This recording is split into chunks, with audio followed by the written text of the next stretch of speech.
Essa aula não. Essa aula não. Peraí.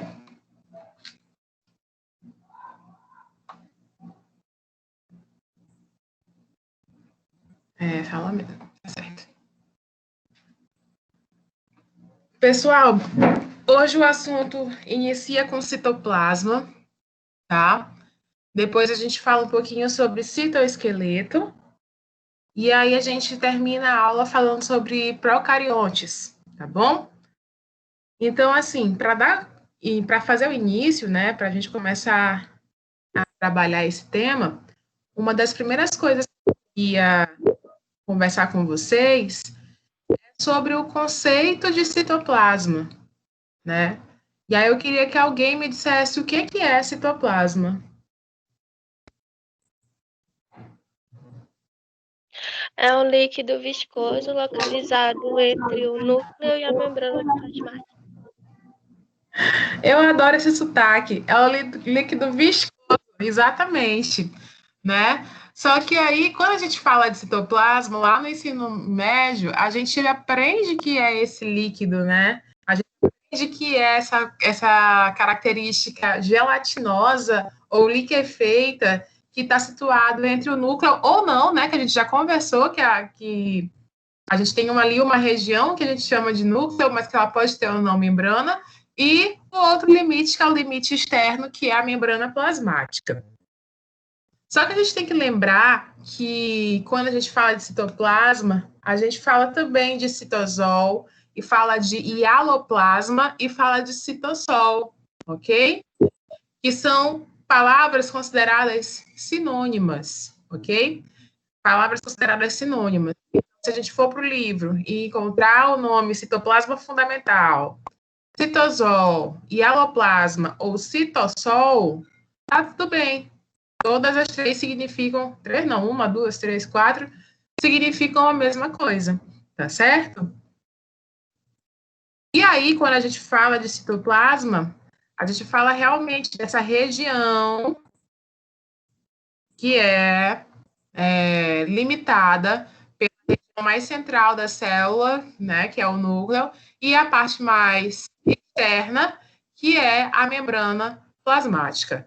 Lembrando que toda essa região ela vai estar invadida, ou seja, permeada por órgãos pequenos, né, pequenas estruturas, que vocês sabem que a nomenclatura vai estar relacionada a organelas. Então, esse emaranhado de organelas misturado com o citoplasma, ou com o hialoplasma, a gente chama de citoplasma, tá bom? Então, essa região como um todo seria o citoplasma. Em alguns livros, eles nem gostam de dizer que hialoplasma é sinônimo, tá bom, de citoplasma, porque no citoplasma as organelas estariam inseridas nesse conceito, né? Toda essa região, somando organelas e o líquido, que é meio gelificado, seria o citoplasma. E o hialoplasma seria realmente, ou citossol, seria realmente só esse líquido. Consegue compreender, paraense, a diferença? Só pode repetir? Posso, sim. Só para dizer que vocês no ensino médio aprendem realmente que citoplasma seria só esse líquido gelatinoso, viscoso, que é situado entre o núcleo e a membrana plasmática. Só que alguns autores, eles não gostam de definir dessa forma. Qual que é a definição que eles dão? Que toda essa região, o local, né, situado entre a membrana e o núcleo, seria o citoplasma. Então, não seria só o líquido, mas sim o líquido somado às estruturas das organelas. Toda essa parte azulada, tá bom? Com a parte das organelas. Tudo isso seria citoplasma. Só o líquido, que é meio gelatinoso, a gente chamaria de hialoplasma, citosol, citossol, entendeu? Então, assim, só para vocês não terem essa confusão de conceito quando forem ler nos livros de ensino superior, porque eles gostam de diferenciar dessa forma. Óbvio que em alguns livros vocês vão encontrar citoplasma como sinônimo, mas atualmente eles gostam de separar o termo citoplasma do termo citossol e hialoplasma.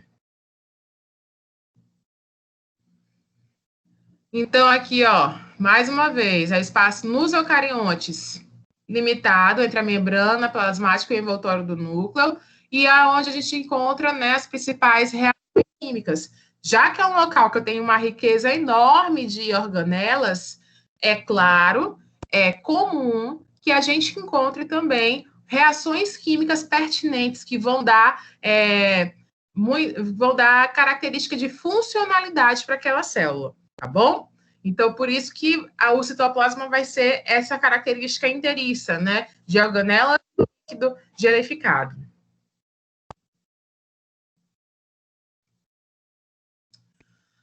E aí, quais são as organelas principais que a gente pode encontrar nessas células? As mitocôndrias, os lisossomos, o retículo endoplasmático liso, o retículo endoplasmático rugoso, complexo de Golgi. E a gente vai ter uma aula só para falar especificamente sobre cada uma dessas organelas, né? E para vocês me falarem exatamente qual seria a funcionalidade por cada uma delas.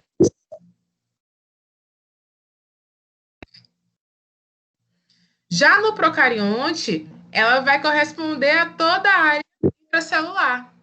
Então, tudo isso daqui seria considerado o citoplasma, né? Lembrando que o nucleolo ou a área nuclear, ela estaria envolta por essa estrutura, já que eu não tenho uma membrana limitando essa área, ok?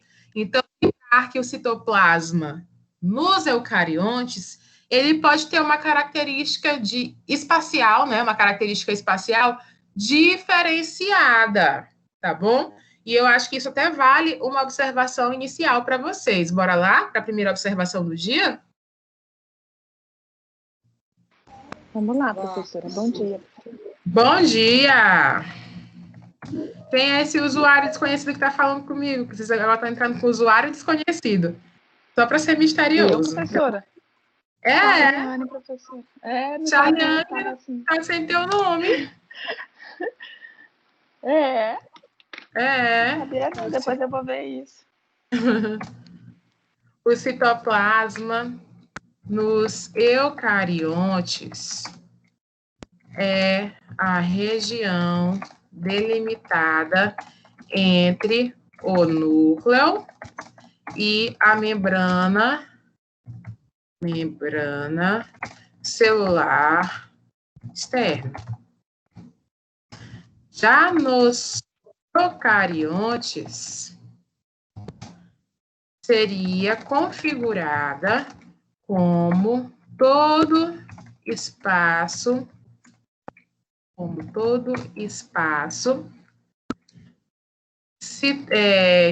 que envolve o meio intracelular, visto que nos procariontes não encontramos membrana nuclear. Primeiro print do dia, Paulinha. Pode mandar bala. Ok, professor. Tá ok. Vocês voltaram a ver meu slide já? Estão olhando? Sim. Não,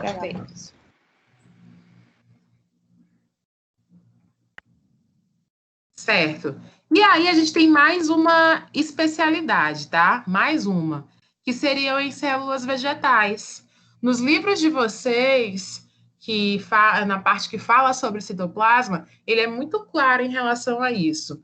Que em células que são consideradas células vegetais, grande parte do citoplasma, ele é, como é que eu posso dizer? Ele é tomado, tá? Por uma organela específica das células vegetais, que são os vacúolos. Esses bolsões que vocês estão vendo aqui, inteiriços, dentro da célula, que armazenam várias substâncias, são as principais estruturas que vão totalizar o citoplasma, né? Basicamente, o resto do espaço, ele só tem o núcleo e algumas poucas organelas. Então, provavelmente, quando se olha uma célula vegetal, percebe-se que a gente não consegue ver muito bem as outras estruturas, grande parte da célula vai ser tomada por essa estrutura que a gente chama de vacúolo. Principalmente se essa célula se encontra túrgida. E aí eu pergunto para vocês, o que é uma célula túrgida?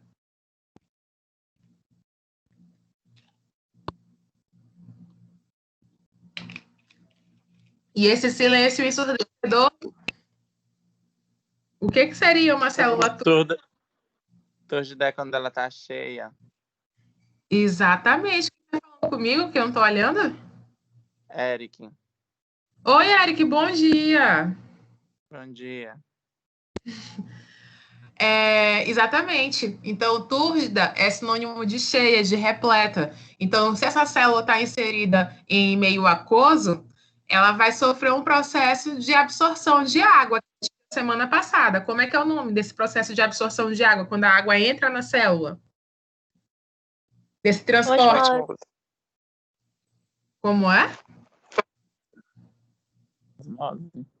Osmose, muito bem. Então, a osmose faz com que a água tenha essa passagem passiva para o interior da célula. E aí, quem que vai ganhar um espaço grande dentro da célula? O vacúolo, porque ele vai ficar repleto de outras substâncias, que nem sempre vai ser água, tá, gente? Pode ser a água, mas pode também ser outros solutos, podem ser grânulos e etc.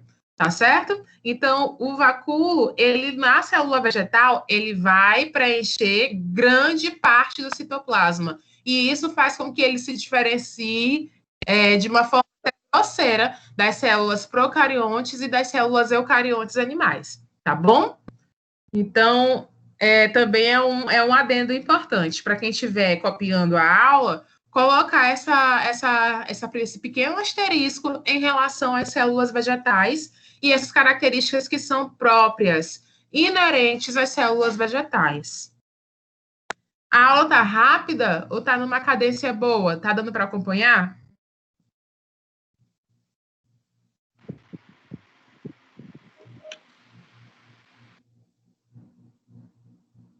Está muito rápido, gente? Eu dou uma desacelerada. Doutora, qual o número desse slide já que já está? Eu não sei, não estou contando. Professora, a senhora vai deixar o slide salvo? Eu vou deixar os vídeos, como eu sempre deixo, em todas as aulas. Você já teve acesso aos outros? Ainda não. Eu não consigo entrar nem no meu AVA. Mas eu também já mandei os vídeos pelo WhatsApp, tanto pelo AVA quanto pelo WhatsApp. A gente não recebeu no nosso grupo, não. Pois é, peça para líder. Você é de qual curso? Sou de fisioterapia. Peça para a líder de fisioterapia, que é a Nara, que ela tenha acesso aos vídeos, porque as pessoas que não estão tendo acesso ao AVA não perdem as aulas. Eu mando também para os líderes mandarem para você. Na verdade, eu vou ter até que ir no polo hoje, porque está com maior complicação na minha mensalidade. Paguei a matrícula faz mais de um mês, nunca caiu no sistema. Aí é assunto do financeiro, né? Não é sai da minha ossada. Mas eu acho que também é por isso que eu não consigo entrar no AVA, porque lá quando eu clico no AVA consta não cursando, algo do tipo. Então tem que resolver o quanto antes para você não ficar sem o acesso, tá bom? Mas peça para a líder, a Nara, ela tem acesso às 2 aulas que já passaram, tá bom? Para que você acompanhe da melhor forma possível, ok? Vamos lá, pessoal. Dando continuidade, lembrando que quando eu falo de hialoplasma, eu falo da parte que é líquida, tá? Que eu não estou falando das organelas e nem do espaço como um todo, mas daquela parte líquida gelificada, como nossa amiga falou ainda agora, e eu esqueci o nome dela, que é a Tem Sotaque do Pará. Eu esqueci o nome dela. Mas ela falou muito bem, professora. Eu lembro que citoplasma é a parte onde a gente tem uma característica ali que é feita, mas também que tem uma característica mais gelificada, né? Em forma de gel. Então, por que tem essa característica? Por que esse hialoplasma ele é visto dessa forma? Por causa da composição dele, pessoal. Então, na composição do hialoplasma, 80% dele corresponde à água. Os outros 20% são compostos por íons, macromoléculas e alguns metabólitos. Quando eu falo de macromoléculas, eu estou falando de proteínas, estou falando de carboidrato, estou falando de lipídios. Porém, no hialoplasma, a macromolécula em maior quantidade seriam as proteínas. E quando eu falo de metabólitos, eu falo daquelas estruturas que são resultados de reações químicas. Lembra que no início eu falei que o citoplasma era caracterizado por ter muitas reações químicas? Então, o resultado dessas reações químicas são os metabólitos. E eles são caracterizados, na maioria das vezes, como moléculas pequenas, como pequenas cadeias, que ficam ali compondo esse hialoplasma. Então, por isso que ela não é apenas liquefeita. Ela tem uma característica mais gelatinosa. Por causa de quem? Por causa dos íons, por causa das macromoléculas, que em sua grande quantidade são proteínas, e por causa dos metabólitos, que são pequenas cadeias, pequenas moléculas, que são resultantes das reações químicas nesse meio, tá bom? Então, se Titia Luana perguntar em alguma prova qual é a característica de composição do hialoplasma, tá bem aqui: água, íons, macromoléculas e metabólitos. Quem são as principais macromoléculas? Proteínas. Quem são os metabólicos? Metabólitos são os resultados das reações que acontecem nesse meio.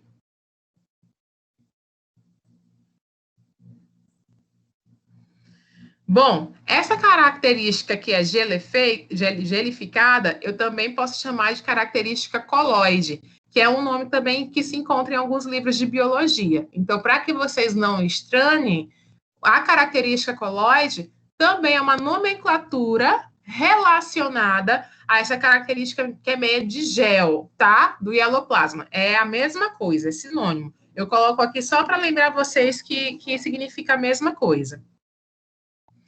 Esse hialoplasma, pessoal, ele pode ser subdividido ou pode ser classificado em dois tipos diferentes. Um, que é considerado plasmagel, que é mais grosseiro, que é mais grosso, que é mais viscoso, que vai estar na região mais periférica da célula, ou seja, próximo à membrana celular. E eu também tenho o endoplasma, que também pode ser chamado de plasma-sol. Esse plasma-sol, ele está situado na região mais interna da célula. Ele também tem uma característica de ser menos viscoso, ou seja, ele é mais aquoso e está próximo à estrutura do núcleo celular. Lembrando que, tá? Lembrando que é só pensar, o nome endo está relacionado à parte de dentro, né? Então, endossol é a parte mais interna. E o ecto, a parte mais externa. E aí, vocês sempre vão pensar nisso. Mais externo, mais viscoso. Mais interno, menos viscoso. Tá bom? Esse fato de ser mais viscoso na região externa quer dizer também que a grande concentração de proteínas e a grande concentração dos metabólitos vão se situar na parte mais externa, tá? Mais externa, ok? Então, isso acaba caracterizando essa característica mais viscosa para o ectoplasma. Tudo bem até agora? Observação? Tá ok? Vou continuar, tá? Professora, a observação é sempre bem-vinda. Deixa eu só mandar aqui o link de novo, porque a professora Marla está pedindo aqui que eu acho que tem aluno querendo entrar. Ui.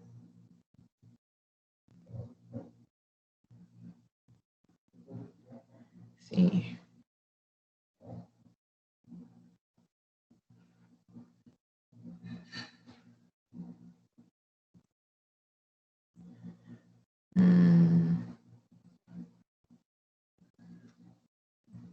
Aqui.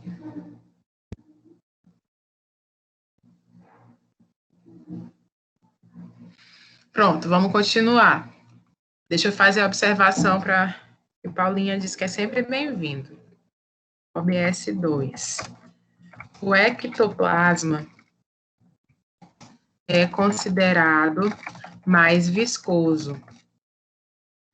E isso acontece porque a grande parte dos íons se situam na região mais próxima da membrana celular. E também é importante ressaltar que o endoplasma possui característica de menor viscosidade, por possuir menos metabólitos.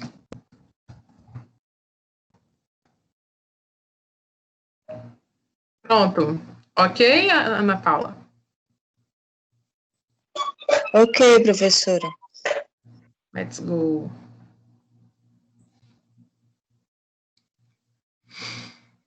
Certo. Então, a gente já conversou sobre a parte estrutural. A gente já sabe que o citoplasma, ele é configurado pelo citossol mais as organelas, que o citossol tem uma característica específica formada por água, íons, metabólitos e macromoléculas, e que ele pode ser diferenciado em dois aspectos, que é o endoplasma e o ectoplasma. Beleza, professor. Então, qual que seria a função desse aloplasma? Para que ele serve? Bom, inicialmente, a gente tem que configurar ele como uma estrutura que vai dar a função de formação morfológica da célula.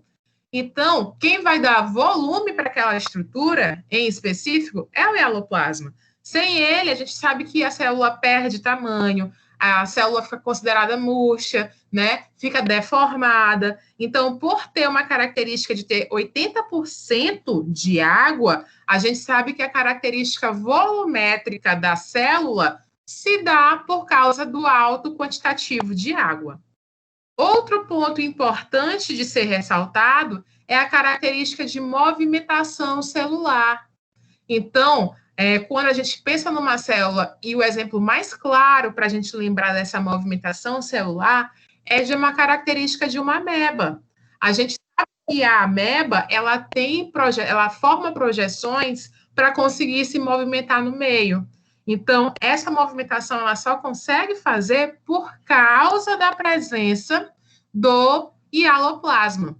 É óbvio que o citoesqueleto também é importante, a gente vai falar disso depois também, mas ela só consegue fazer as projeções e conseguir se deslocar em um meio por causa da presença do hialoplasma, tá bom?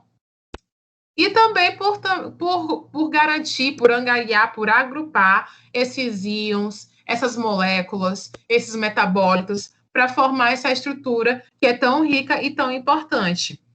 Sem o hialoplasma, seria muito difícil de desenvolver as reações químicas, porque vocês sabem que grande parte dessas reações químicas, elas acontecem em meio aquoso. E o meio aquoso característico para essas reações químicas seria o hialoplasma para a célula, ok? Então, lembrar das 3 funções mais importantes do hialoplasma: movimentação, morfologia celular e condicionamento de substâncias importantes para reações químicas, íons, moléculas e metabólitos, ok? Então, não esquecer dessas 3 funcionalidades da célula.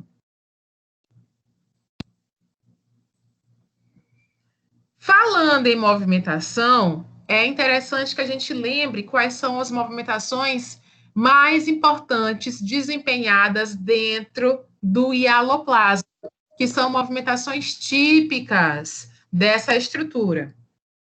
A primeira movimentação que é importante que vocês saibam é a ciclose. O que é a ciclose? Para que serve a ciclose? A ciclose, ela movimenta a estrutura e substâncias no interior da célula, sempre no mesmo sentido. Que sentido é esse, prof? Sentido anti-horário, tá? E para que ela vai movimentar as substâncias dentro do hialoplasma? Às vezes, ela garante o transporte de moléculas de um lado para o outro da membrana. Por exemplo, pessoal da odonto. Existe um tema que vocês deram no semestre passado comigo, chamada de odontogênese, onde a gente estudou o processo de formação do elemento dental. E aí tem uma célula em específico que ela é responsável por formar o esmalte, que é o ameloblasto, né? Esse ameloblasto, ele tem que trazer o cálcio lá da região da luz dos vasos sanguíneos. Então, o cálcio entra na célula e ele tem que ser transportado dentro da célula para ser depositado, formando os cristais de hidroxiapatita. A movimentação que esse cálcio faz dentro da célula, ele ocorre por causa da ciclose. Então, a ciclose leva essa substância até o outro lado da célula para poder formar os cristais de hidroxiapatita. Pessoal da fisioterapia e da educação física, para vocês também não é diferente. Não sei se vocês já tiveram aula sobre formação de tecido ósseo, onde a gente tem o processo de ossificação intramembranoso ou endocondral. Então, quando a gente tem a formação desse osso, ele pode se formar a partir de membranas ou a partir de um molde cartilaginoso. E depois que ele vira um osteoblasto, né, que a gente tem a composição de um osteoblasto, esse osteoblasto também tem que pegar o cálcio e esse cálcio tem que ser transportado dentro da célula até ser depositado. Isso também é caracterizado pelo movimento de ciclose, tá certo? Então, são informações ou exemplos importantes que falam do desenvolvimento da molécula dentro da célula. Vocês entenderam? Porque eu falei um monte de coisa e eu não sei se acompanharam. Tudo bem, pessoal da físio, da educação física? Tudo sim, professora. Ótimo. Sim. Pessoal da odonto, tá lembrando do ameloblasto? Tá ok? Sim, professora, ok. Podem nem mentir dizendo que não deram isso, porque eu que fui professora de vocês nessa parte. Então, tá tudo certo. Bora lá. E o outro movimento típico do hialoplasma foi aquele que eu acabei de comentar, falando das amebas, né? A gente chama de movimento ameboide ou de tixotropismo, tá? O tixotropismo ou a tixotropia, ela é considerada também uma característica física, onde a gente vê aquela característica gelatinosa, gelefeica. Por exemplo, do ketchup, quando a gente aperta o ketchup e ele vem descendo, né, com aquela gosma até cair de vez no hambúrguer, por exemplo, na pizza. Então, isso é tixotropia. Mas quando a gente fala de célula, a gente também pode considerar o movimento ameboide como uma característica de tixotropismo, tá? Então, o que acontece no tixotropismo?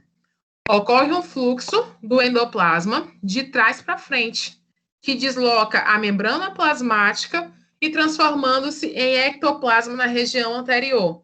Professora, não entendi nada. Que diacho foi isso? Então, vamos lá para as figurinhas.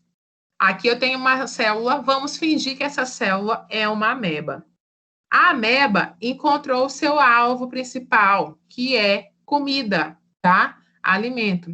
Então, ela vai se preparar para poder comer essa comida, ok? Então, como é que ela se prepara? O ectoplasma, que está aqui na região mais externa da célula, ele vai afastar dessa região próxima do alimento. Se ele afasta, quem vem mais para próximo dessa região seria o endoplasma, certo?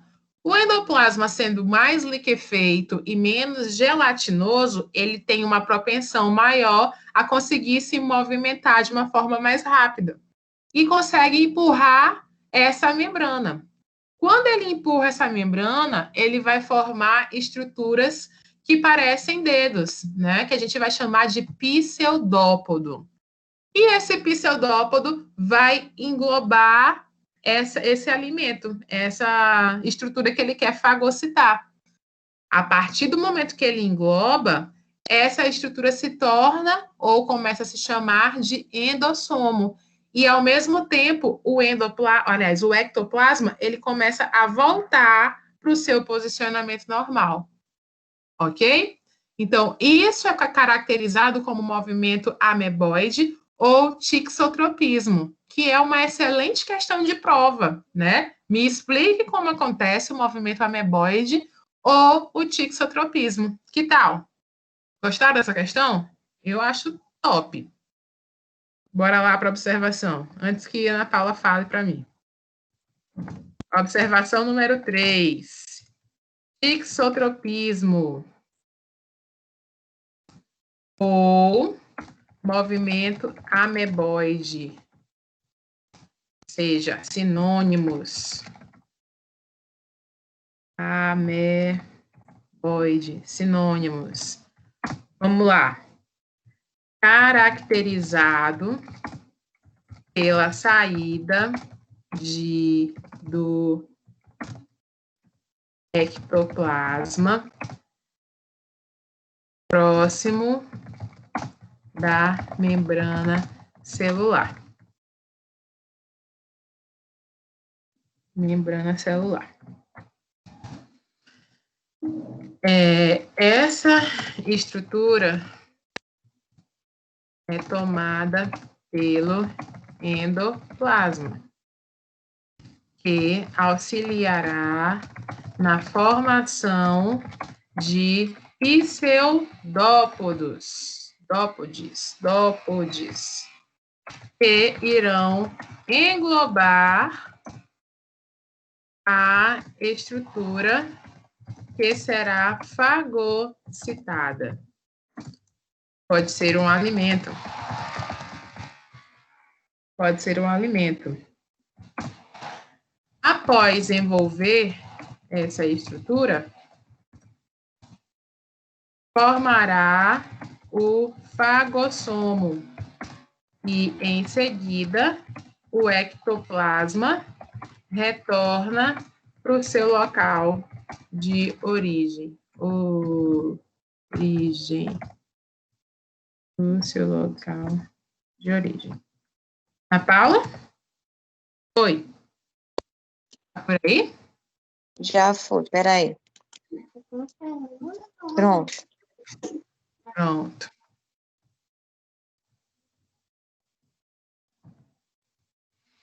Para quem perguntou naquela hora, agora que eu cheguei no 12º slide, tá? Perguntaram quantos slides já foram, professora? Esse é o 12º.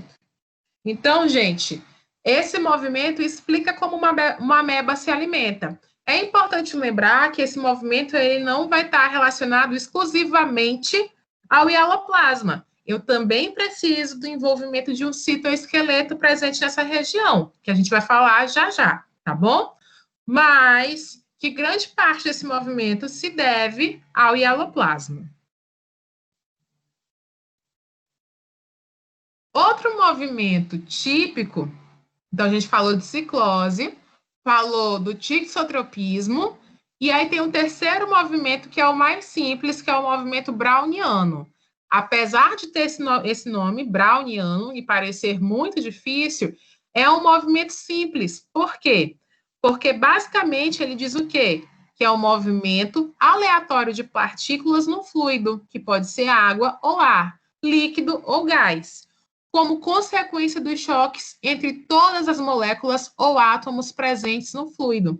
Então, quer dizer que uma estrutura sai do seu local de origem e se caminha para outro local por causa dos choques e colisões das substâncias que acontecem dentro de um líquido ou dentro de um fluido. Então, as estruturas vão se debatendo e, por causa desse debatendo, desse choque entre elas, as partículas conseguem se movimentar, tá bom? Então, é só uma modificação de energia. A energia do choque físico leva ao deslocamento dessa partícula, tá bom? Então, é o movimento mais tranquilo, mais simples e mais óbvio.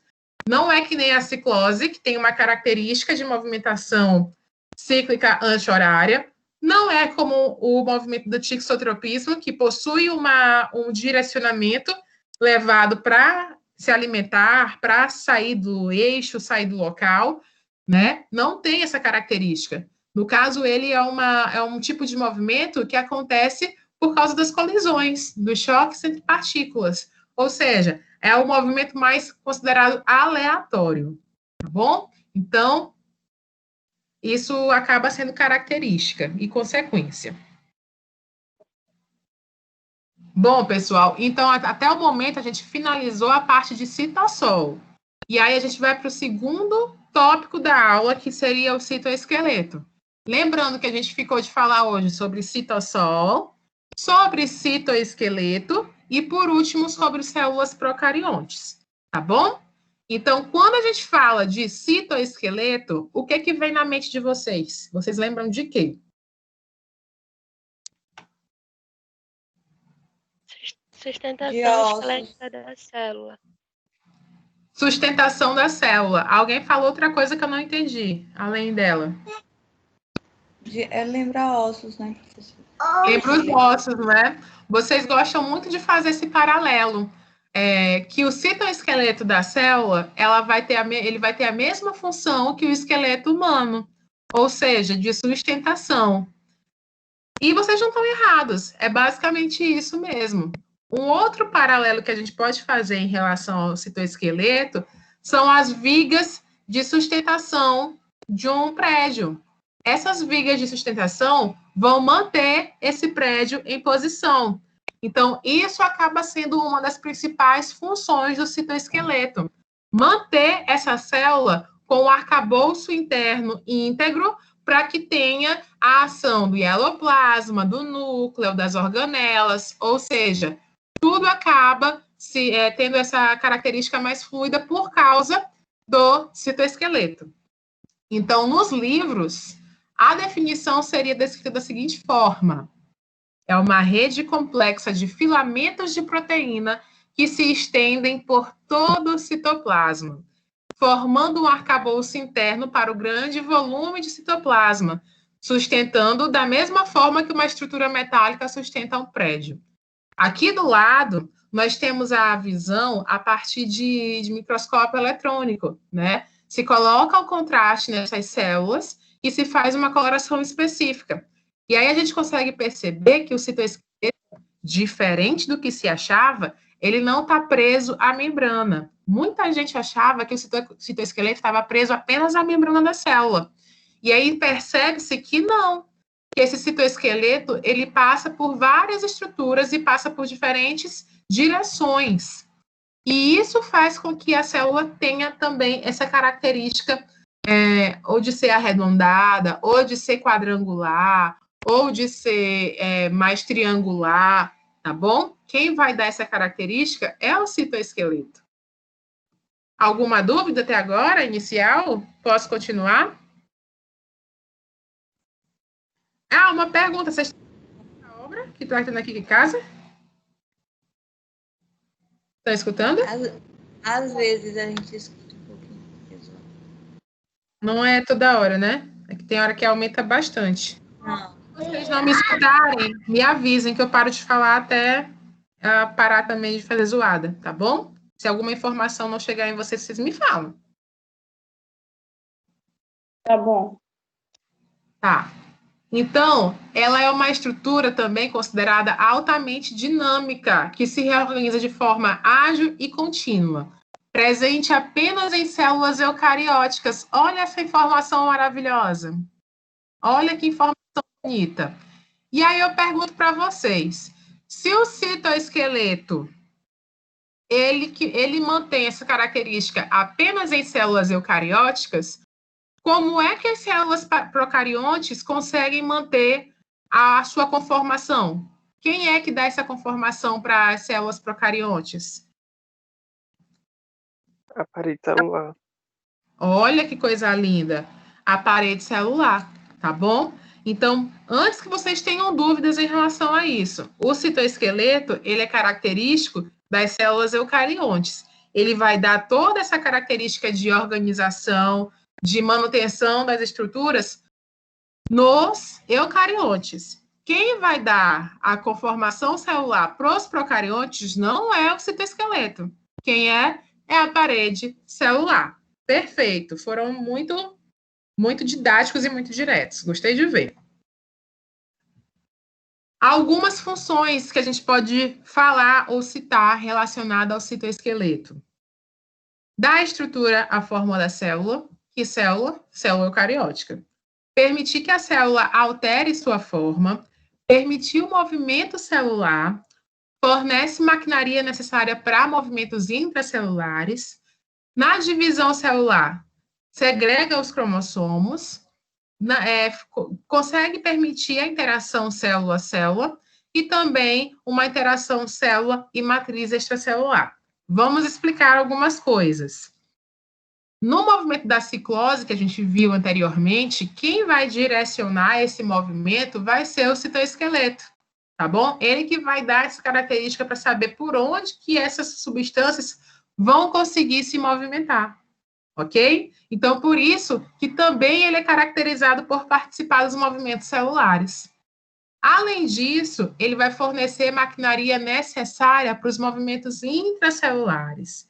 Então, esse movimento dessa célula, ele vai ser direcionado, o caminho dessas substâncias dentro da célula vão ser direcionadas pelo citoesqueleto. Essa interação célula com célula, ou então essas movimentações para conseguir deglutir substâncias que estão ali no meio extracelular, quem vai conseguir fazer também é o citoesqueleto com auxílio do hialoplasma. Então, essas projeções, essas modificações de forma, que são características de células eucariontes, elas também só vão ser conseguidas por causa do citoesqueleto e de sua capacidade de reorganização, de uma forma muito ágil. Então, eu consigo fazer com que o filamento se estenda de forma ágil por causa, consequentemente, formando um pseudópode, ok? Então, quando o endoplasma consegue empurrar a membrana, ele consegue modificar a forma do filamento, que é um citoesqueleto, um tipo de citoesqueleto. E essa modificação do citoesqueleto leva à movimentação da célula. Então, por isso que a gente não fala só de hialoplasma em movimentação celular. Eu preciso envolver tanto o hialoplasma quanto o citoesqueleto. Bom, a composição do citoesqueleto é basicamente formada por proteínas do tipo actina e do tipo tubulina. Os principais tipos de citoesqueleto que a gente pode citar são os microtúbulos, são os microfilamentos e os filamentos intermediários. Os menores são os microfilamentos, que são os filamentos de actina e miosina. Os filamentos intermediários são filamentos de tamanho médio, proporção média. E os microtúbulos são os maiores tipos, né, que são mais encorpados, são maiores e um pouquinho mais resistentes, tá bom? Todos eles são estáveis por serem responsáveis pela manutenção da estrutura da célula, ok? Mas lembrando que o que tem maior resistência vai ser o microtúbulo. Então, aqui a gente tem a imagem de cada um deles, e a gente consegue perceber que o microfilamento, ele é bem estreito, bem fino, né? Atingindo só 8 nanômetros. Os filamentos intermediários têm uma variação. Oi? Calma aí, tá muito rápido. Então, é só falar que eu desacelero, tá? Os microfilamentos... Oi? Tem como a senhora voltar ao slide? Tenho. Tu tá copiando o slide? Tô, algumas coisas.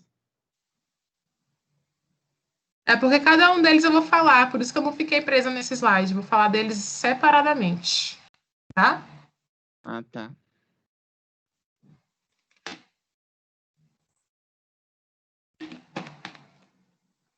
Qual que era o mais resistente que a senhora falou? Microtúbulo. Pode passar. Obrigada.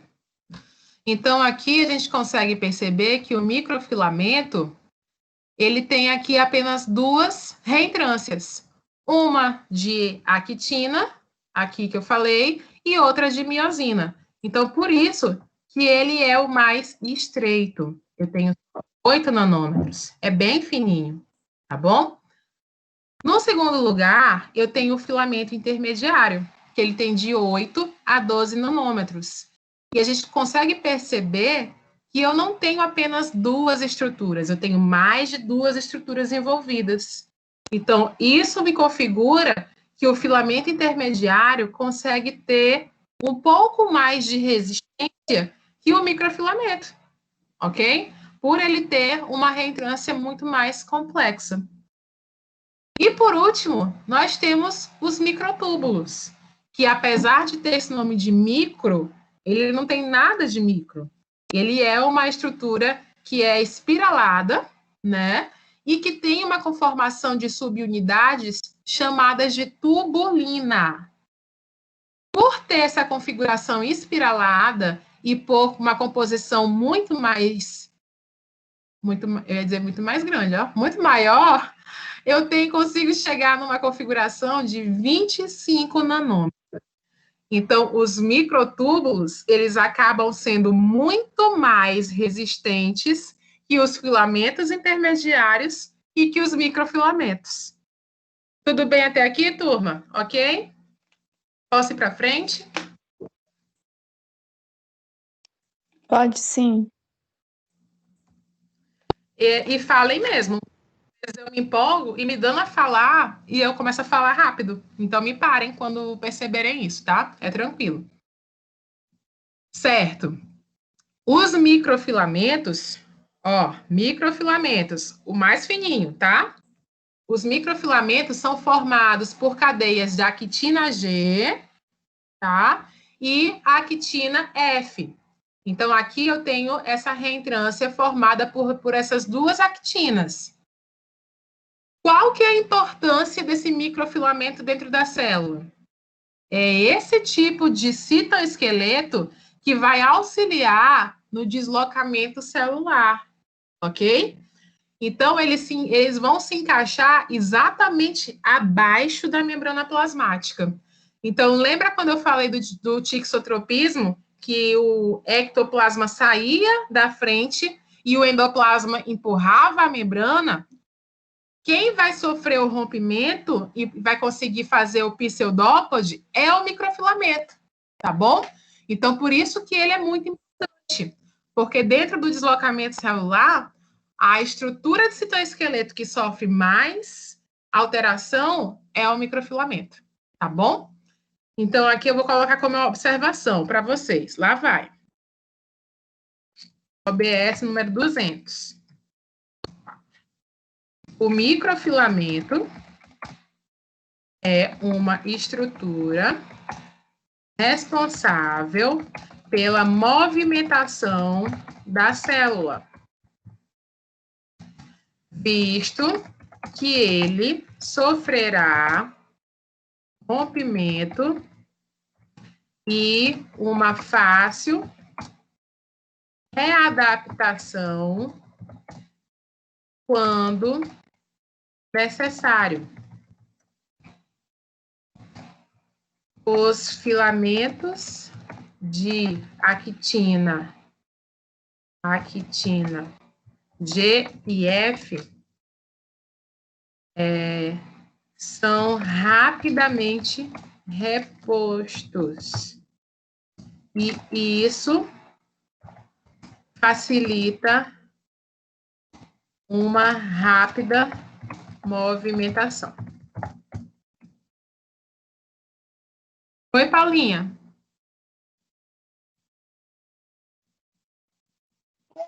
Oi, professor.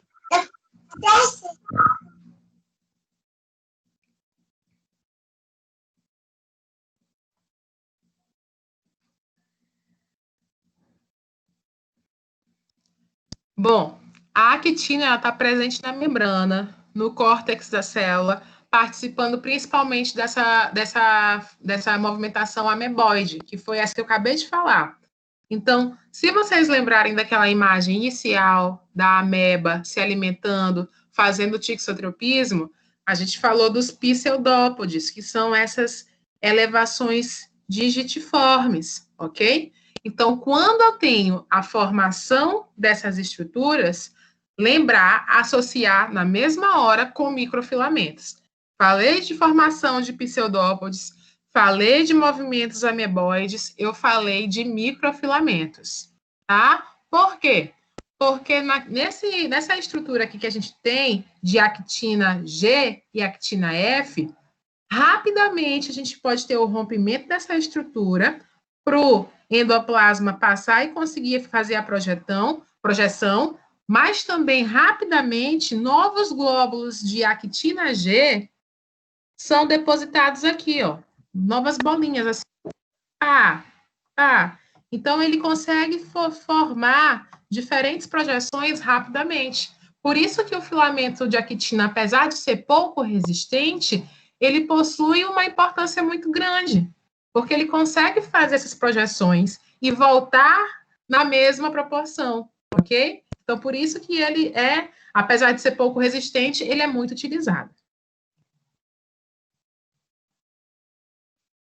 Funções dos microfilamentos: fazer endocitose, fazer pinocitose, fazer migração celular, contração muscular e sustentar as microvilosidades na superfície da célula.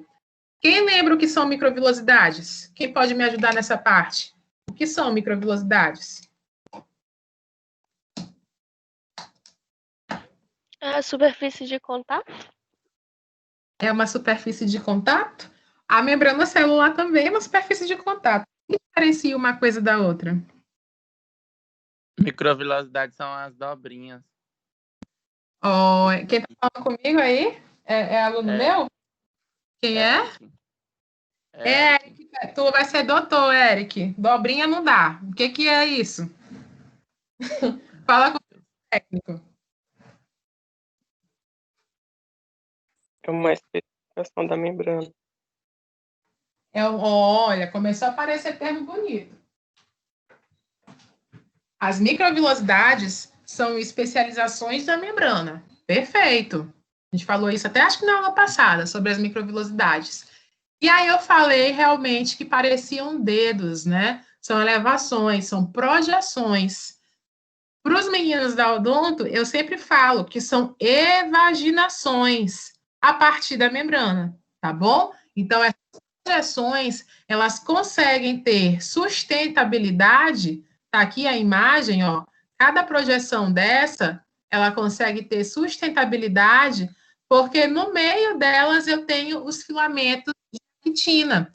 E vocês já sabem que quando a gente fala de actina, a gente fala de citoesqueleto tipo microfilamento, que são os menos resistentes, porém indispensáveis para realizar pequenas movimentações.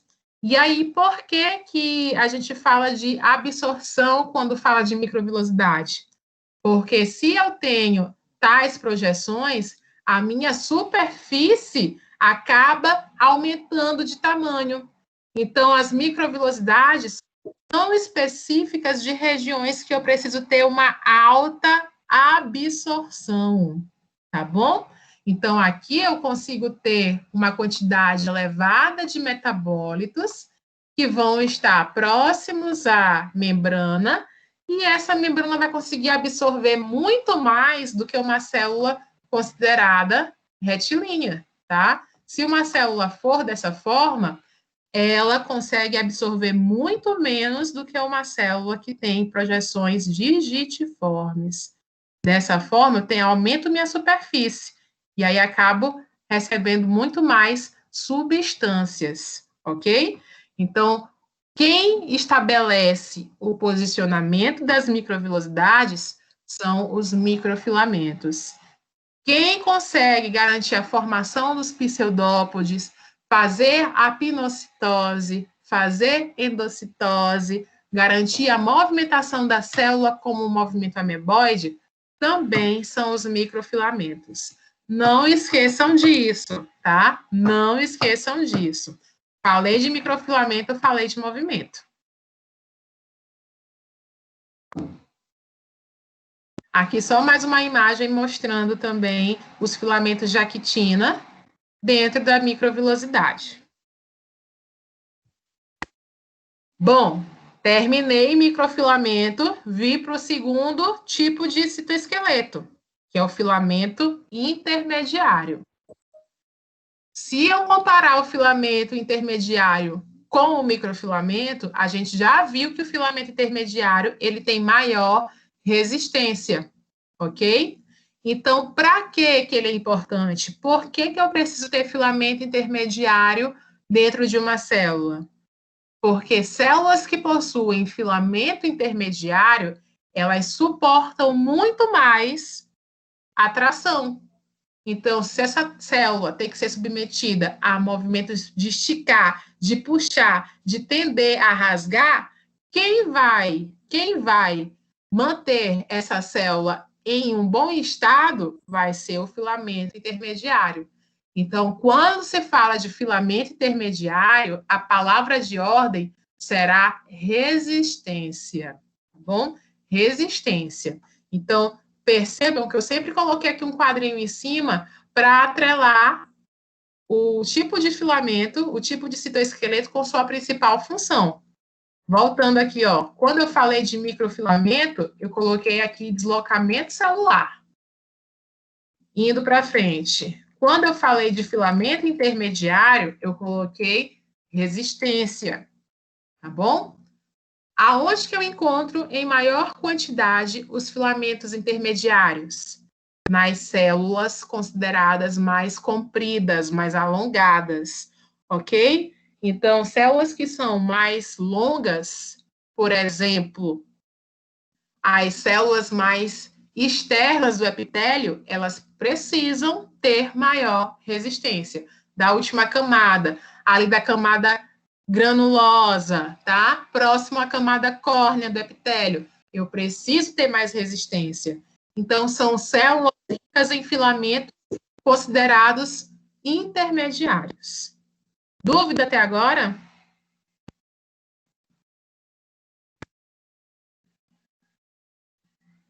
Vou continuar. Quem é que é a estrutura que vai formar o filamento intermediário? Nós temos aqui a miosina do tipo 1 e a miosina do tipo 2.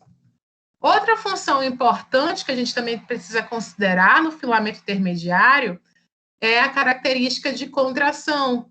Então, dentro de células musculares, eu também encontro os filamentos intermediários, porque a relação estabelecida entre a miosina do tipo 1 e a miosina do tipo 2 é de contração e tensão.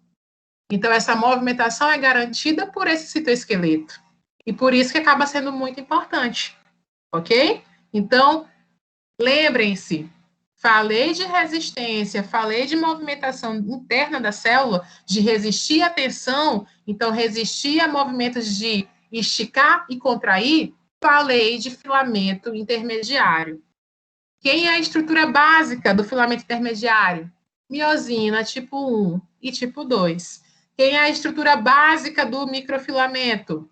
Actina G e actina F.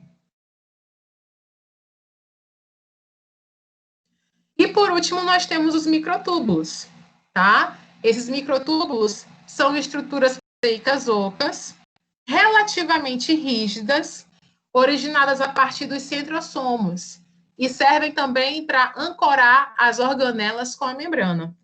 Então, quando a gente vê o microtúbulo, se a gente faz um corte transversal, pá, e eu viro para vocês olharem dentro desse microtúbulo, a gente percebe que ele é oco dentro, não tem nada dentro, tá bom? Não tem nada. Mas essa característica faz com que ele seja muito mais grosseiro e muito maior que o microfilamento e que o filamento intermediário. Então, acaba sendo também extremamente resistente quando comparado aos demais. Quando eu falo da principal função dos microtúbulos, a gente tem que citar a divisão celular. Como vocês viram, ele vai nortear a condução dos centrossomos dentro da célula. E isso faz com que ele direcione a divisão celular como um todo, ok? Então, por ter essa composição a partir de tubulinas, que são essas estruturas aqui arredondadas, por ter essa composição de tubulinas, ele acaba sofrendo o processo de polimerização e despolimerização muito rápido. Professor, o que é polimerização e despolimerização? Polimerização é quando ele ganha essas tubulinas, acaba ganhando tamanho, crescimento. E o que seria despolimerização? Quando ele perde as tubulinas, tá bom? E aí ele perde tamanho consequentemente.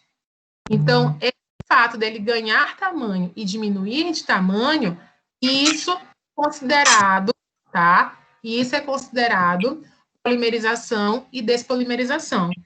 E, consequentemente, ele vai nortear, auxiliar a condução das estruturas responsáveis pela divisão celular nesse momento, tá bom? Então, falei de microtúbulos, eu tenho que associar diretamente com a divisão celular.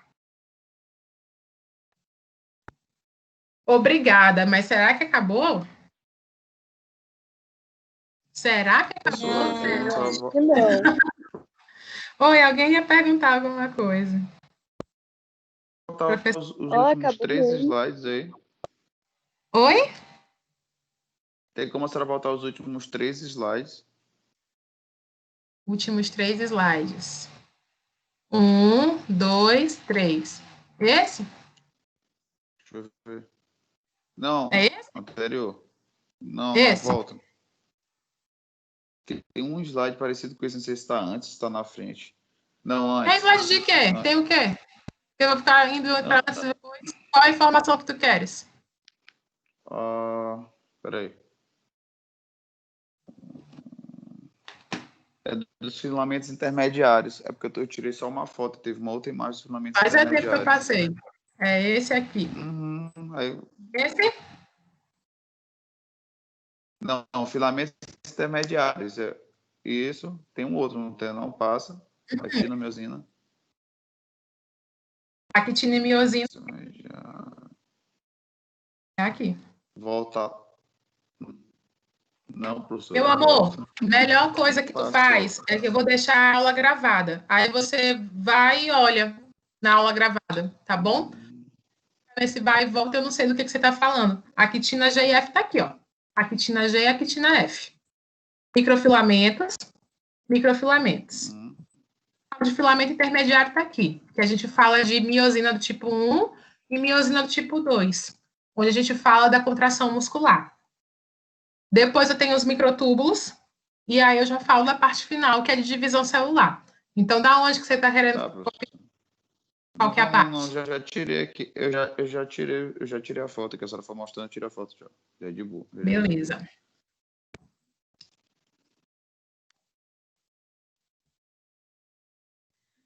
Aí a gente vai para outra parte da aula que eu quero começar com vocês. Pessoal, deixa eu ver quantos alunos eu tenho aqui hoje. Presentes. Gente, sala cheia, 68 alunos no momento. Gostei. Seguinte, no final da aula, nós vamos ter uma atividade. Eu pedi para as líderes avisarem. Vocês estão sabendo que é atividade? Essa atividade vai valer 200 pontos. E vai estar lá no AVA. Professora, não tenho acesso ao AVA, não sei como acesso ao AVA, e etc e tal. Peçam para os colegas passarem a atividade para vocês, e aí vocês me passam via e-mail a resposta, também é uma possibilidade, para vocês garantirem a nota de vocês dos primeiros 200 pontos, ok? Porque senão fica complicado. E-mail, luana.cantanide@hotmail.com. Ok? Até que hora, professora, para enviar para a senhora? Eu vou deixar aberto até amanhã, Lina. Até amanhã eu vou deixar aberto, tá bom? Por causa dessa questão, não tem internet, não sei o quê. Vai ficar 2 dias. Então, vai fazer realmente quem quer. Tá certo? Amanhã até às 10 horas, professor? até as 23h59. Tá bom. Tá bom? E onde é que Tá. vai estar essa atividade? Qual parte do aula? Na aula 3, Ana Paula, junto com a aula gravada que eu vou deixar a atividade, tá bom? Tá bom. Tá bom, professora. Na hora, vamos lá. E aí, como eu falei para vocês, hoje eu queria começar a falar um pouquinho sobre células procariontes. Então, essa aula vai até terminar a parte de procariontes. Eucariontes e vírus eu vou dar a semana que vem para vocês, para que fique mais tranquilo, tá bom? Para também não lascar com a cabecinha de vocês, senão vai ficar todo mundo reclamando da vida. Então, gente, procariontes basicamente são caracterizadas por células cianofícias e por algumas bactérias, tá? Resumindo, o reino Monera é caracterizado por células procariontes. Então, vocês já estão carecas de saber, já me falaram desde o início da primeira aula que vocês sabem o que é procarionte, né? Que é aquela célula que não tem o núcleo, ou nucleolo, ou tecido genético limitado pela membrana nuclear.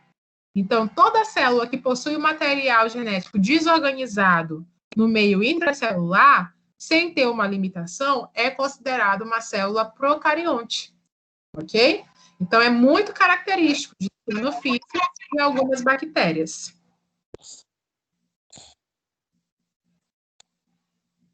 Características específicas. Não possui um sistema de... meu Deus do céu. Não possui um sistema de membranas, tá? O material genético está disperso no citoplasma, são células pequenas e possuem poucas organelas. Então, a partir dessas características específicas, a gente percebe que os procariontes são células pouco especializadas, são células pouco desenvolvidas, são células que não conseguem fazer ou situar muitas, como é que eu posso dizer, atividades complexas, ok? Não esperem de uma cianofícia produzir tecidos, absorver substâncias complexas, porque ela não consegue. Ela não tem maturidade e nem desenvolvimento muito grande para fazer esse tipo de atividade. Os procariontes também são chamados, em alguns livros, de protocélulas. E tá tudo bem, é sinônimo, tá bom? O DNA, em sua maioria das vezes, ele é caracterizado como em forma de anel. Isso porque ele não possui proteínas que vão dar aquela característica espiralada que vocês conhecem e que é tão característico do DNA. Normalmente, por ser uma célula muito primitiva, ele tem uma característica de conformação esférica, conformação em bastonete, em hélice. Como a gente já viu na aula de citoesqueleto, ele não possui citoesqueleto. E vocês foram muito claros também quando eu perguntei, tá, se um procarionte não tem citoesqueleto, quem é que dá a conformação para ele? E aí vem um aluno e bingo, parede celular. Então, quem caracteriza, quem dá a estrutura para o procarionte, não vai ser o citoesqueleto, vai ser a parede celular. E aqui, normalmente, como eu dou numa aula seguinte, vem o conceito do que é citoesqueleto. E aí vocês também já viram agorinha. Citoesqueleto é uma estrutura celular, espécie de rede, composta por um conjunto de 3 diferentes tipos de filamentos proteicos, que pode ser o microtúbulo, pode ser o filamento intermediário e pode ser o microfilamento. Então, vocês já estão cientes dessa parte. Professor, Oi? são centíolos que formam o citoesqueleto? É o quê? São centíolos que formam o citoesqueleto? O contrário. O citoesqueleto forma o centíolo. O citoesqueleto compõe o centríolo, tá? Exatamente.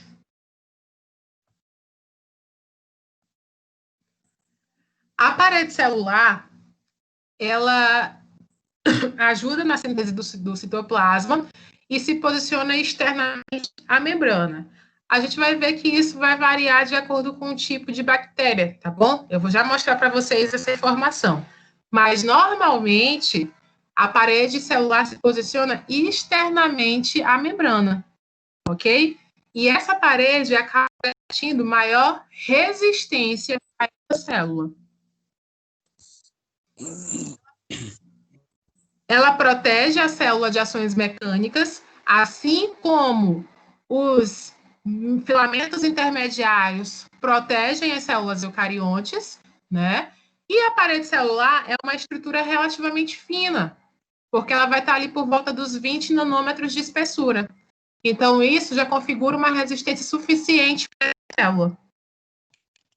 Pensando do ponto de vista, pessoal, da farmacologia, qual seria o problema da parede celular? Para a gente, tá bom? Não para a célula. Qual seria o problema para a gente?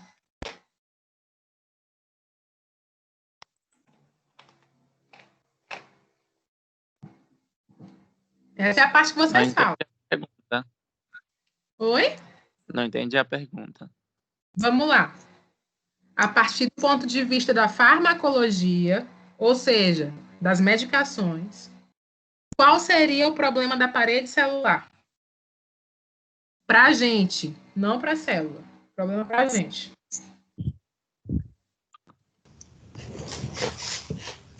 Uma dificuldade na infiltração na parede celular por conta de medicação, essas coisas? Exatamente. Normalmente, as células que possuem uma parede celular mais espessa ou com uma organização maior, ou seja, membrana, né, além da parede e etc., áreas que são mais difíceis de serem. Alguém desliga o microfone, por favor, que está atrapalhando. Irmão, tu tem que comprar uma bag para ti bem na Coma, tem uma loja, parece que é Complast, se não me engano, que vende Isso é bag, Paulo, entendeu? né? Com certeza, Paulo. Vamos lá. Vixe.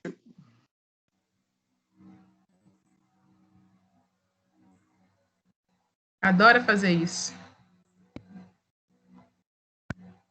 Quando a gente fala de uma parede celular que tem uma organização maior, ela acaba tendo maior dificuldade dos componentes farmacológicos atravessarem essa célula.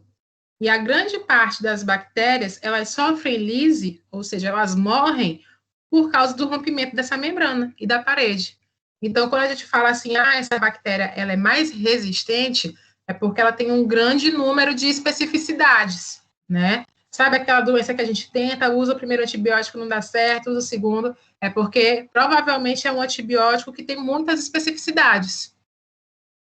Grande parte dessas especificidades é por causa da característica da parede celular ser muito mais espessa ou ter uma constituição muito mais grosseira, onde o antibiótico não consegue atingir.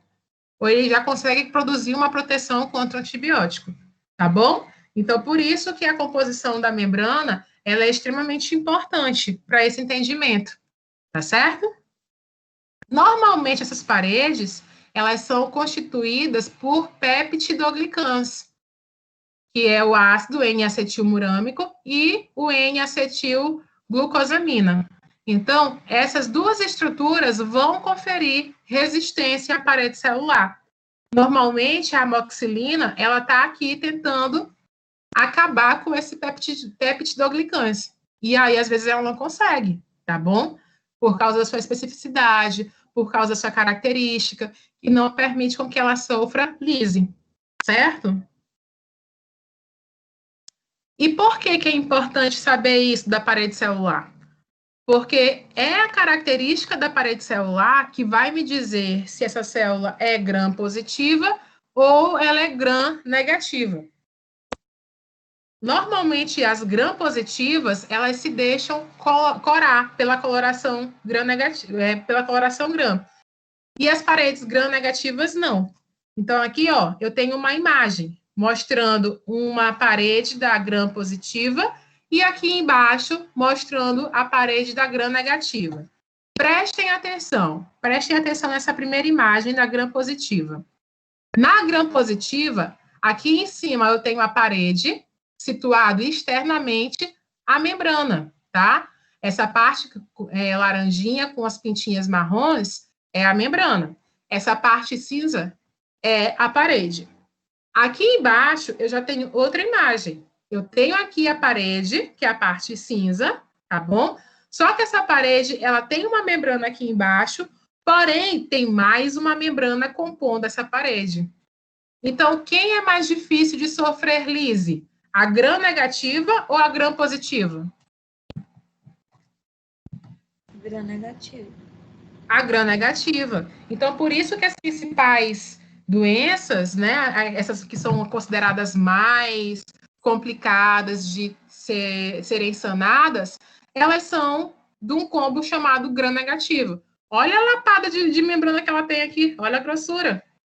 Então, acaba sendo mais difícil de fazer lise numa célula dessa, ok? Normalmente, o antibiótico de largo espectro, que é aquele antibiótico que vai trazer lise tanto para uma gram-positiva como para uma gram-negativa, normalmente, ela consegue sanar todas essas membranas. E isso é muito importante, tá bom? Isso é muito importante.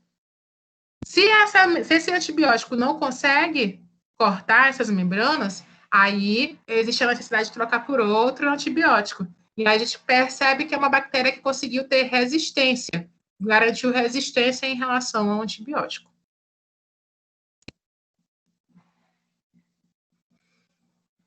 Certo, aqui só mostrando a membrana externa, parede celular, membrana interna de uma gram-negativa e uma gram-positiva, que tem apenas a parede celular e a membrana plasmática, tá certo? Então, aqui, ó, a bactéria com uma espessura muito maior de membrana quando comparada a uma gram-positiva, tá bom? E aqui eu tenho um corte histológico no meio.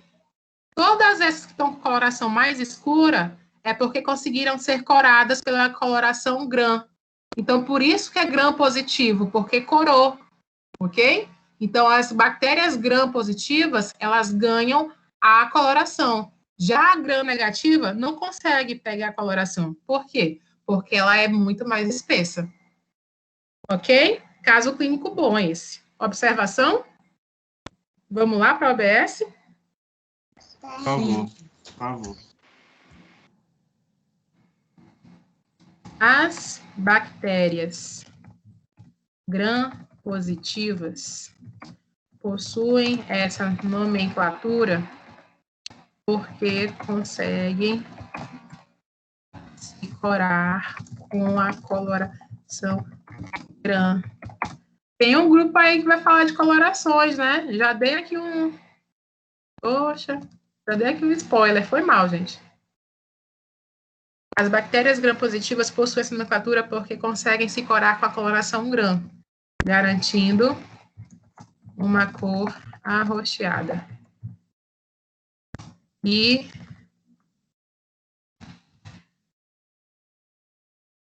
conseguem corar porque possuem apenas uma parede e uma membrana. Já as gram-negativas possuem uma formação de uma parede celular. Aqui a gente fala intercalada por duas membranas. Intercalada por duas membranas. Uma interna e outra externa. O que capacita maior resistência à célula. Maior resistência à célula. E, por conseguinte, não consegue ser corada.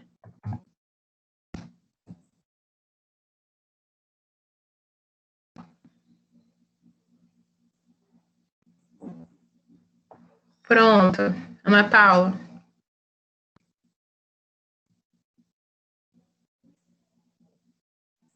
Ana Paula? Pronto, professora.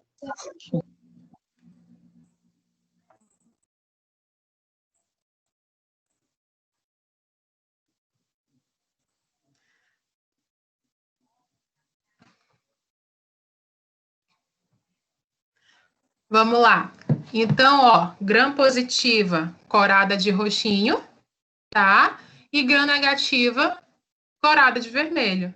Para que serve saber disso? A gente sabe que quando a gente tem uma gram positiva, nós podemos utilizar antibióticos de menor espectro, né? Que conseguem fazer a lise da célula de uma forma mais efetiva.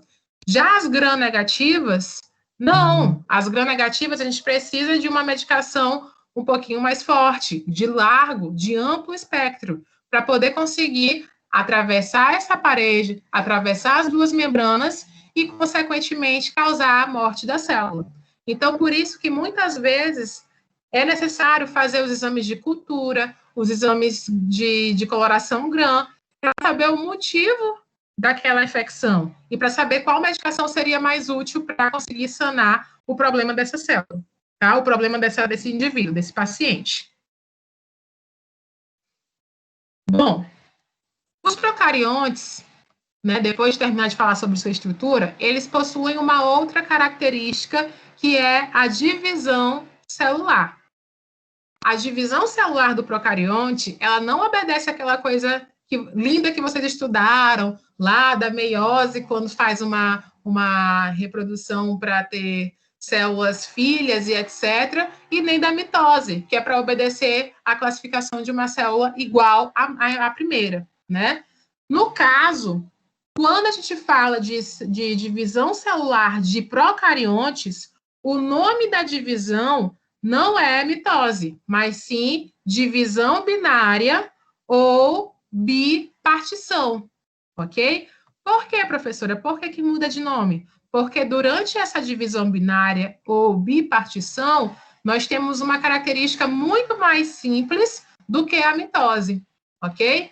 Quando no início dessa aula eu falei, não esperem do procariontes atividades complexas. Todas as atividades do procariontes são muito mais simplificadas.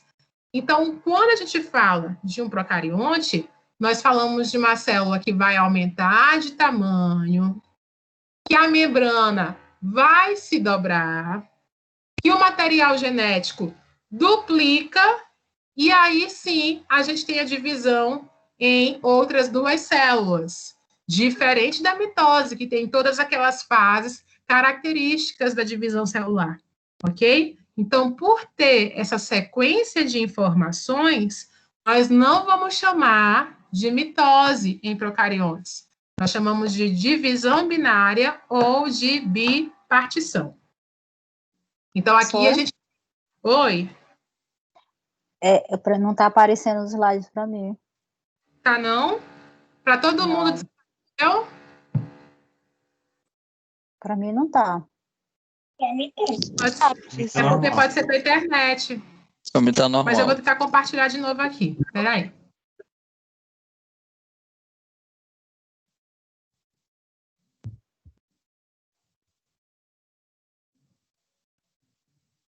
Eu compartilhei novamente. Apareceu para você? Tá aparecendo. Sim, sim. Obrigada. Ótimo. Então, deixa eu repetir para você, tá? Quando eu falei de procariontes, a divisão da célula dela não é mitose. A gente não chama de mitose. A gente chama de divisão binária ou bipartição. Por quê? Porque o movimento de divisão da célula é muito mais simples. Ele não é dividido naquelas fases que vocês viram, que é metástase, não sei o que fase, não sei o que fase. Não tem essa divisão, tá bom? Então, eu tenho... Como é que acontece essa divisão binária ou essa bipartição? A célula aumenta de tamanho. Primeiro, na verdade, o DNA começa sua replicação. Devido a essa replicação, a célula aumenta de tamanho. Depois, a membrana começa a se dobrar sobre si mesma. Ela começa a sofrer um processo de invaginação. E esse material genético começa a se duplicar para poder começar a divisão entre as duas células. Na imagem aqui mostra exatamente isso. Nós temos aqui o DNA em característica circular. Lembra que ele não tem histona, então por isso que ele tem essa característica circular.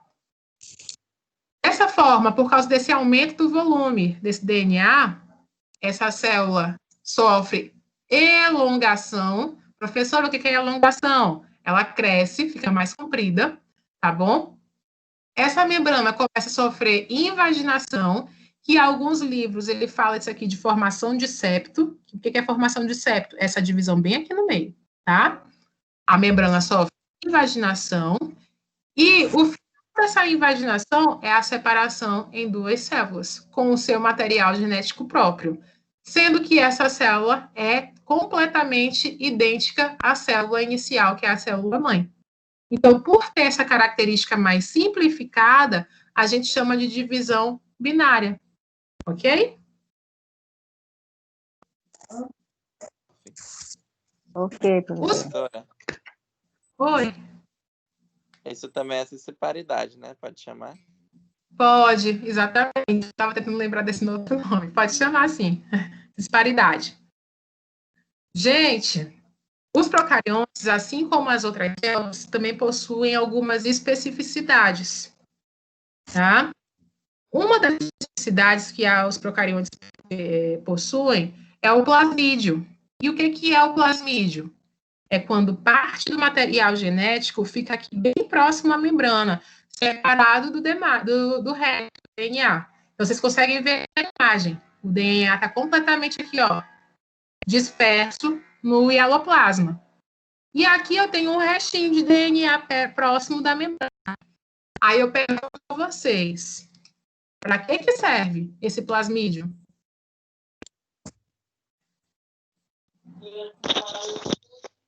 Garantir a conjugação bacteriana e a variabilidade genética. Perfeito. Então, o que a nossa amiga do Pará falou? Ela está me dizendo que aqui, esse plasmídio, ele tem uma maior possibilidade de permitir troca genética com outra célula que se aproxime. E se ele faz essa troca, eu garanto a possibilidade de mutação. Então, as células, as bactérias, na verdade, ganham resistência por causa dessa característica desse material genético conseguir fazer mutação. E quanto maior a mutação que ele sofre, pode ser que ele garanta maior resistência, mais forte fica essa bactéria, tá bom? Então, é uma forma de defesa da própria espécie, certo? Outras características ou especificidades próprias dessas células são a presença dos flagelos, fímbrias e piles. Vamos ver no outro slide o que significa cada um deles. Os flagelos, eles são longos, delgados e rígidos. Então, para a bactéria, o flagelo vai ter especificamente a função da mobilidade. Ele vai garantir que essa célula se movimente com maior facilidade. Diferente do pile. O pile, muitas vezes, é chamado de pile sexual, ou pilus sexual. Para que serve o pile ou o pilus sexual?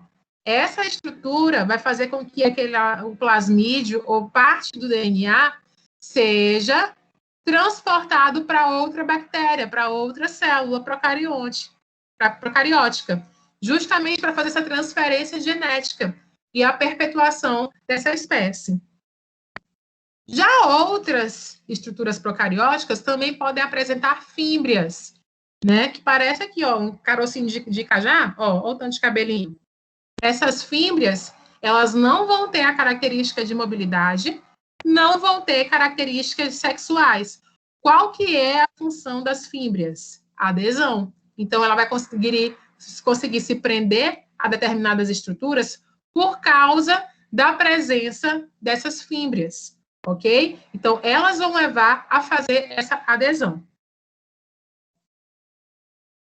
Tranquilo? Flagelos, fímbrias e pile? Alguma dúvida, pessoal? Plasmídios, flagelos, fímbrias e piles? Posso ir para frente? Professora, Oi. O que é adesão? O que é o quê? Adesão, fazer adesão. Grudar. Ela consegue grudar na superfície por causa das fímbrias. Ela se adere. Fica lá, grudada em qualquer estrutura. Então, se ela consegue se aderir, ela consegue ali fazer uma maior multiplicação. Ela consegue, talvez, consegue ter mais alimento. Entendeu? Então, por isso é considerado uma especificidade do procarionte. Se uma bactéria tiver pile, fímbria e flagelo, é porque essa bactéria é realmente, assim, danada, sabe? Ela é cheia de especificidade. Fácil de dar doença, tá bom? Quanto maior o número de especificidade, pior ela é. Tá Tranquilo? bom, obrigada. Tranquilo. Nada. Todo procarionte é autotrófico? E aí, vocês sabem pelo menos o que é autotrófico, gente? Tudo bem o termo autotrófico?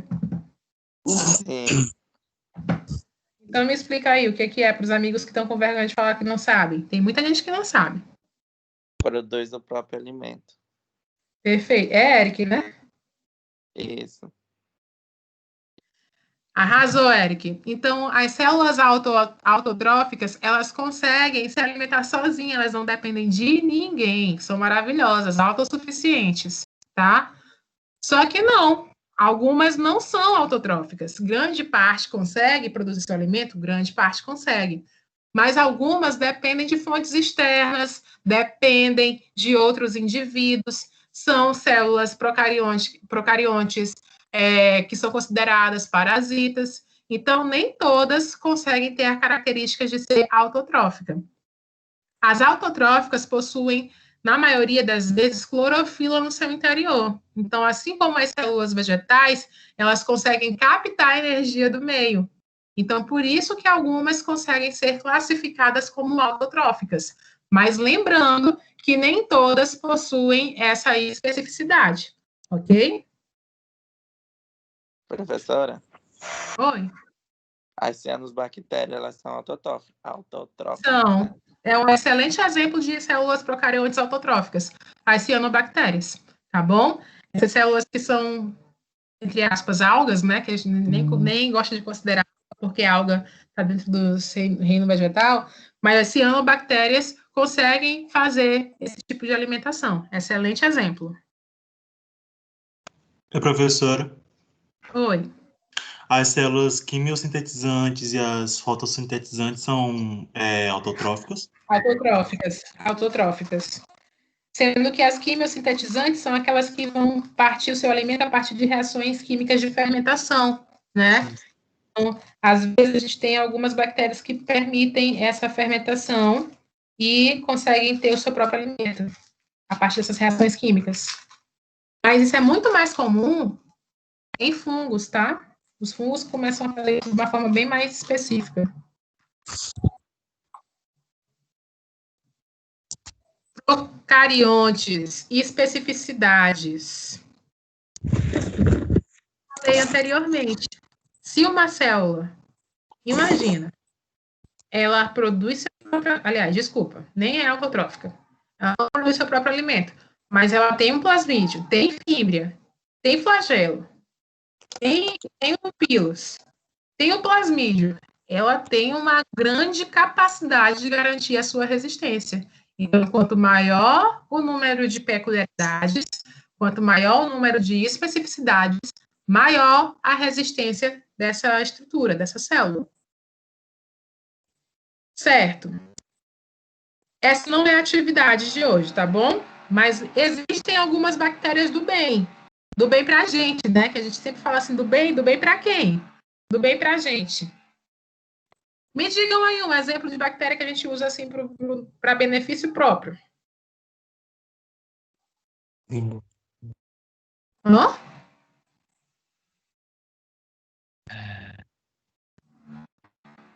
Bactérias do intestino.